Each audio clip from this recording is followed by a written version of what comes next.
Mantan vokalis Benny G, Giring Ganesa menjadi bulan-bulanan netizen setelah pernyataannya kepada Anies Baswedan. Mantan vokalis Benny G yang kini jadi PLT Ketua Umum Partai Solidaritas Indonesia (PSI), Giring Ganesa, trending di media sosial menyusul kemunculan video dirinya yang menyatakan tak rela Anies Baswedan jadi Presiden RI berikutnya menggantikan Jokowi. Dia beralasan Anies Baswedan adalah pribadi pembohong.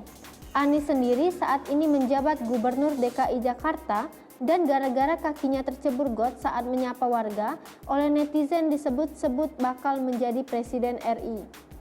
Giring Ganesa menuding Anies Baswedan kerap membuat pencitraan dengan menunjukkan sikap pura-pura berempati pada penderitaan rakyat di tengah pandemi COVID-19.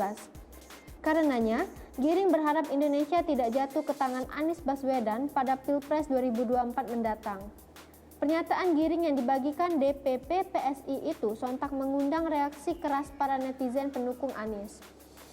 Pernyataan resmi Giring yang menyebut Anies Baswedan pembohong dan pernyataan ketidakrelaannya Anies jadi Presiden RI di Pilpres 2024 tersebut juga diunggah melalui kanal YouTube Partai Solidaritas Indonesia dengan judul Gubernur Anies Pembohong pada Senin 20 September 2021.